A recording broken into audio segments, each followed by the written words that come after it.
Hi, I'm Eric. Today we have this GMC Sierra in the bay so I can show you how easy it is to add the convenience of remote start to your truck with StartX. This StartX kit is plug and play and compatible with 2007 to 2013 GMC Sierra and Chevy Silverado. With just a few basic tools, you can complete this installation in the comfort of your own garage in less than an hour.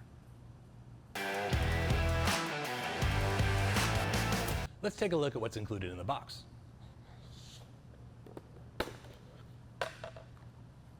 The module, a vehicle-specific plug-in harness, a dash removal tool, a warning sticker that remote start is equipped on the vehicle, and the instruction manual.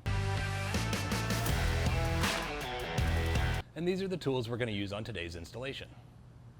A drill with a Phillips bit, a 7mm socket, 10mm socket, a pick tool, and a pry tool.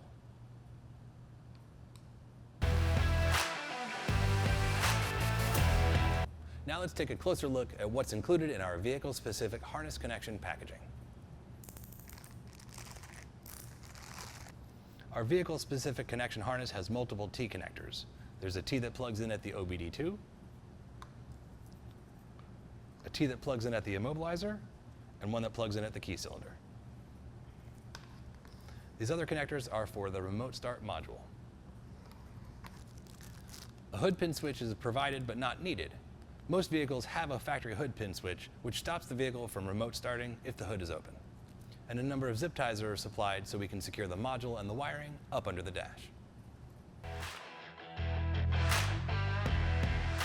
Before we begin the installation, we're going to disconnect the vehicle's negative battery terminal.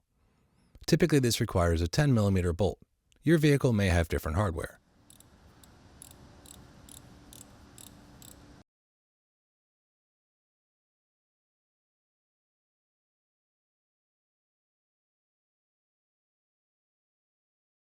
First, we're going to remove this trim panel from the side of the dash. Carefully insert a nylon pry tool by the bottom edge and pry toward the outside of the vehicle to remove it. Now, before we can remove the knee bolster panel from below the steering column, there are 2 screws and a 10mm bolt that we need to remove from the bottom.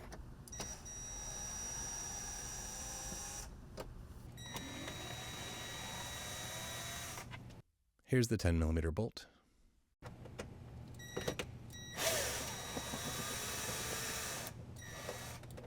Now we can pull this panel toward the rear of the vehicle. If we press on the latch tab and disconnect this harness, we can lower this panel to the floor, giving us access to the OBD2 connector. Remove the steering wheel tilt lock lever by pulling it toward the outside of the vehicle. You may need to use a pry tool to help release it. Now we want to separate the 2 halves of the steering column cover by pulling the lower half down. This gives us access to the immobilizer T-harness and the ignition T-harness connection points. The 6-pin ignition T-harness has a little lock behind the latch tab that we need to pull out using a pick tool. Now we can press on the latch tab and pull the connector out. Press the latch tab on the small 5-pin immobilizer connector and pull it out to disconnect it. Then we bring in the vehicle harness, which has 2 T connectors on the end, one for the ignition, one for the immobilizer. Plug the factory connector into the female connectors on the T-harness. Then plug the male connector from the T-harness into the OEM location.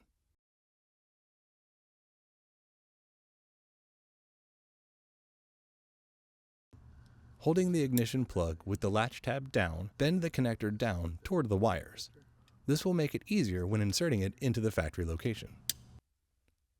Now take the OBD2 T-harness and pass it through the dash, behind the metal bracing, down toward the floor.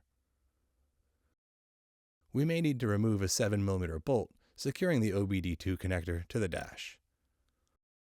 This will allow us to remove the factory connector and plug it into the female connector on our OBD2 T-harness. Then reinstall the male connector from the T-harness into the OEM location, and secure it by reinstalling the 7mm bolt.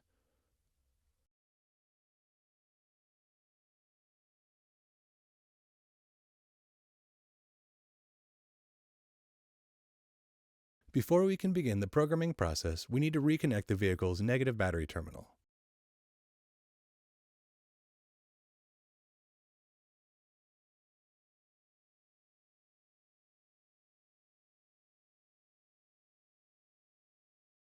Plug all the connectors into the module and wait for the LED to turn solid red. Insert the key and turn the ignition on. The green LED will turn solid for 3 seconds. Then, shut off. This may take up to 1 minute. Turn the ignition off and remove the key. Your module is now successfully programmed. Now we can use the supplied zip ties to secure the module and the wiring up inside the dash, away from the driver's feet. Trimming the excess off the zip ties keeps things as tidy as possible. Reassemble the steering column by bringing the lower half back into the vehicle and lining it up with the top half so that it snaps together. Then reinstall the tilt lock lever by snapping it back in.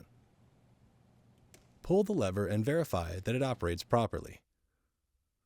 Now reinstall the lower knee bolster by snapping it back into position.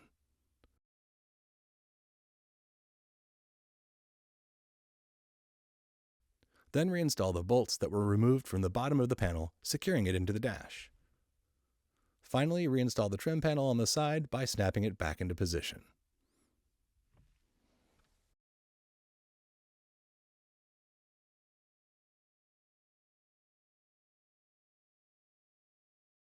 And that completes the installation of our StartX remote starter.